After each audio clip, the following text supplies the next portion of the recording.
आज मैं आपको बताऊंगी कि ना सिर्फ प्लास्टिक की बॉटल्स, बैग्स, बॉक्सेस बल्कि प्लास्टिक की एक ट्रेस को आप फूड स्टोर करने के लिए इस्तेमाल कर सकती हैं और अपने फ्रिज को चाहे वो छोटा ही क्यों ना हो मैनेज कर सकती हैं।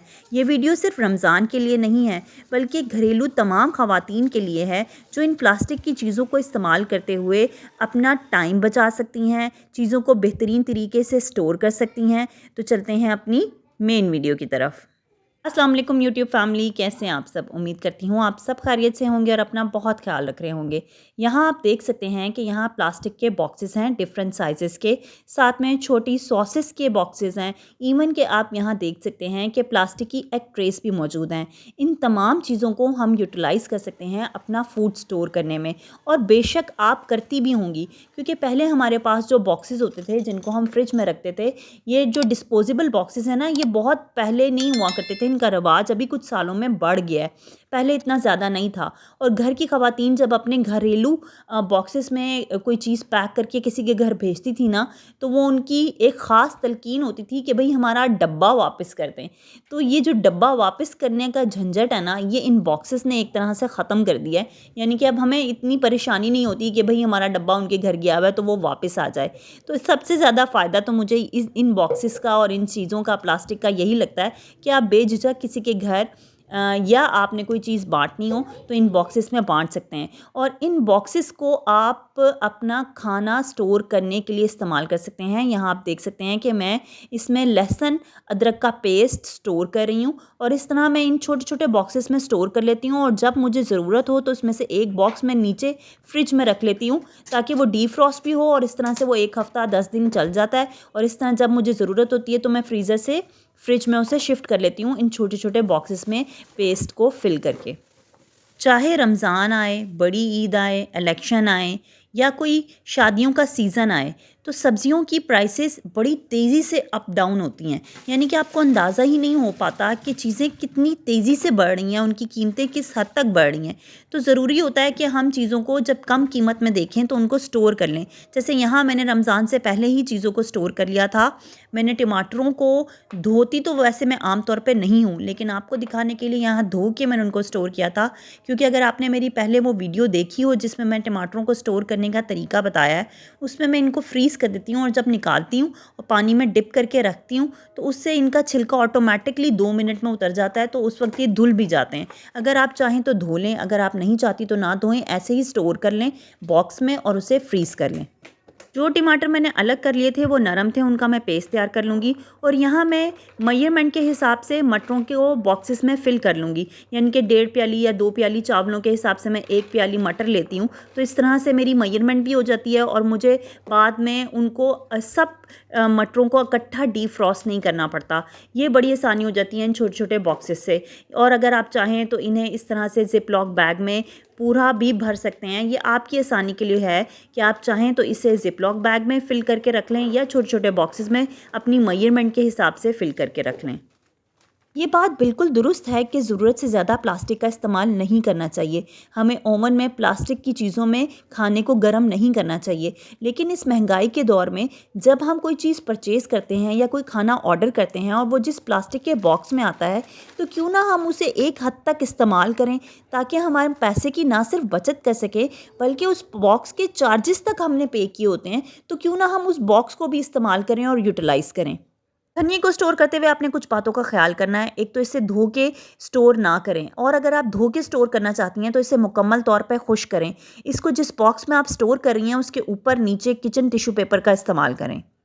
धनिया बहुत नाजुक सब्ज़ी है और इन छोटी-छोटी बातों का ख्याल रखते हुए हम इसे 10 से 15 दिन के लिए आराम से स्टोर कर सकते हैं। इन बॉक्सेस में हम अपनी मेजरमेंट के हिसाब से गोश्त को धो के स्टोर कर सकते हैं। जब हमें ज़रूरत हो बस बॉक्स निकाला और फिर खाना पका लिया। ये बहुत आसान रहता है अगर हमने जल्दी खाना बनाना हो, ना सिर्फ रमज़ान में बल्कि वो वर्किंग वुमेन्स जो कि जॉब करती हैं उनके लिए बड़ी आसानी हो जाती है कि गोश्त धुला हुआ होता है, मय्यर किया हुआ होता है, बस बॉक्स निकाला और खाना तैयार कर लिया।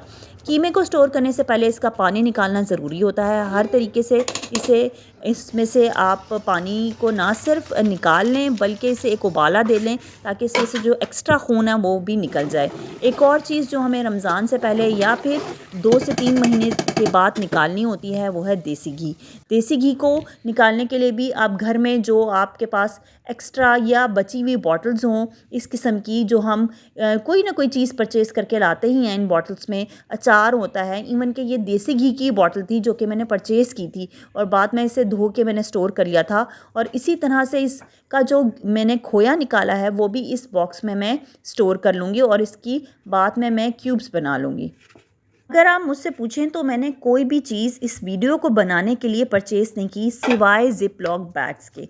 ये तमाम बॉक्सेस हमारे घरों में मौजूद होते हैं। हम जब कोई ऑर्डर करते हैं बाहर से चीज़ या कोई चीज़ हमने बांटनी हो या घर में कभी कभी आइसक्रीम्स आती हैं उनके बॉक्सेस होते हैं, तो ये बॉक्सेस हर किसी के घर में आ रहे होते हैं।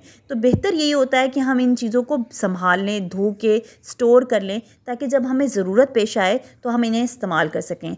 गाजरों का मौसम जाने वाला है, आप सब जानते हैं गर्मियों की आमद है और लाल गाजरें फिर ख़त्म हो जाएंगी। और अगर हम चाहते हैं कि हम फ्यूचर में भी गाजर का हलवा खा सकें तो ज़रूरी होता है कि हम गाजरों को स्टोर कर लें। उसके लिए यहाँ मेरे पास एक बड़ा बॉक्स है जिसमें ऑलमोस्ट मैं 2 से 3 किलो गाजरें स्टोर करूँगी कद्दूकश करके। इससे जब मेरा दिल करे इन फ्यूचर या आपका दिल करे तो आप गाजर का हलवा तैयार कर सकते हैं या गजरेला तैयार कर सकते हैं या सैलड में ये इस्तेमाल हो सकता है या रमज़ान में रोल्स में इस्तेमाल हो सकता है। तो इस तरह से बड़ी आसानी हो जाती है अगर आपका दिल करे कोई बेमौसम चीज़ खाने का, तो इस तरह से स्टोर करके हम इन बॉक्सेस में वो चीज़ बना सकते हैं। सेम इसी तरह से मैंने ऑरेंज यानी फार्मी गाजरों को भी कद्दूकश करके बॉक्सेस में फ़िल कर लिया था और मैं इनसे लंबाई में भी काट के रख लूँगी क्योंकि इस तरह लंबाई में कटी हुई गाजरें चाइनीज़ खानों के लिए दरकार होती हैं। इसलिए मैं 2 तरीके से फार्मी गाजरों को स्टोर करूँगी। रमज़ान के महीने में पकोड़े, रोल, समोसे और दही बल्ले, फ्रूट चाट इस किस्म की चीज़ें बहुत खाई जाती हैं और इन तमाम डिशेस में कटिंग्स बहुत ज़्यादा करनी होती हैं वेजिटेबल्स या फ्रूट्स की। तो बड़ा अच्छा रहता है अगर आप पहले से वेजिटेबल्स को कट करके इस तरह बॉक्सेस में फ़िल करके अपने फ्रिज में फ्रीज़ कर लें तो उस टाइम पे बड़ी आसानी हो जाती है। इसी तरह से जो नरम मेरे पास टमाटर थे उनका मैंने पेस्ट तैयार करके इन प्लास्टिक की एक ट्रेस में फ़िल कर लिया है। इससे होता ये है कि जो आपकी ट्रेज़ होती हैं बर्फ़ वाली यानी कि जो आइस ट्रेज़ होती हैं वो फ़िल होने से बच जाती हैं, पहली बात। दूसरा ये उनमें स्मेल आ जाती है, अगर आप उसमें अदरक लहसुन का पेस्ट डालें ना तो फिर वो सिर्फ उसी मकसद के लिए इस्तेमाल की जा सकती हैं, क्यूब्स के लिए इस्तेमाल नहीं की जा सकती। तो इस तरह से आप इन एग ट्रेस को बड़े अच्छे तरीके से इस्तेमाल कर सकते हैं, ना सिर्फ अपने लहसुन अदरक का पेस्ट या इस किस्म के टमाटर के पेस्ट, या फिर अगर आपके घर में किसी गेस्ट ने आना हो तो आप इन ट्रेस को आइस क्यूब्स के लिए भी इस्तेमाल कर सकते हैं। अगर आप इन बॉक्सेस को तरतीबवार फ्रिज में रखें तो ये बिल्कुल भी जगह नहीं घेरते हैं। यहाँ मैंने प्याज का पेस्ट बना के भी फ्रीज़ कर लिया था ताकि मुझे इन फ्यूचर आसानी रहे, और मैंने कुछ प्याज को ब्राउन करके उसका भी पेस्ट तैयार कर लिया था ताकि कुछ सालनों में ब्राउन प्याज चाहिए होती है, तो इस तरह से वो भी मेरे पास हो। अच्छा, अगर आपने जायकेदार बिरयानी खानी हो ना तो उसके लिए ज़रूरी होता है कि हम चिकन को पहले से मैरिनेट कर लें। उसके लिए ये बॉक्सेस बड़े फ़ायदेमंद होते हैं। आप मैयर किए हुए चिकन के हिसाब से उसमें दही डालें, बिरयानी पैकेट डालें, साथ में अदरक लहसुन डालें और उन्हें फ्रीज़ कर लें। जब भी आपको ज़रूरत हो बॉक्स निकाला और बिरयानी तैयार कर ली। इस तरह से जो मैरिनेटेड बिरयानी होती है ना उसका जायका ही कुछ अलग होता है और आपका काम बहुत आसान हो जाता है। यहाँ पर मैं कैबेज यानी कि बंद गोभी को भी कट करके ज़िपलॉक बैग में स्टोर कर लूँगी और फ्रीज़ कर लूँगी ताकि रोल बनाने के टाइम पे आसानी हो। इसके अलावा आप शिमला मिर्च को लंबा लंबा कट करके भी स्टोर कर सकते हैं बॉक्स में, क्यूब्स की शक्ल में भी कट करके स्टोर कर सकते हैं बॉक्स में। और इन प्लास्टिक की बॉटल्स का इस्तेमाल मैंने आपको पहले भी एक वीडियो में बताया जिसका रिस्पॉन्स बहुत अच्छा आया था। देखिए यहाँ मैंने नींबुओं को धो के खुश करके इस तरह से प्लास्टिक की बॉटल में स्टोर कर लिया है। हरी मिर्चों को इस तरह से आप स्टोर कर सकते हैं। इस एग ट्रे में मैं चटनी स्टोर करूँगी और जब ये बहुत अच्छे से फ्रीज़ हो जाएँ तो आप इन्हें जब निकाल के ज़िपलॉक बैग में शिफ्ट करेंगे ना तो ये बिल्कुल स्ट्रॉबेरीज़ की शेप की शक्ल में हो जाते हैं और बहुत प्यारे लगते हैं। पालक को स्टोर करने से पहले हम अच्छे से खुश करेंगे, फिर कट करके धो के खुश करेंगे, फिर उन्हें अच्छे से कट करके बॉक्सेस में फ़िल करके स्टोर कर लेंगे। ऑरेंजेस को और ऑरेंजेस के जूस को आप रमज़ान में फ्रूट चाट के लिए किस तरह से स्टोर कर सकती हैं, इससे मुतालिक भी मैंने एक वीडियो बनाई हुई है। आप चाहें तो वो देख सकती हैं, लिंक मैं डिस्क्रिप्शन में मेंशन कर दूँगी।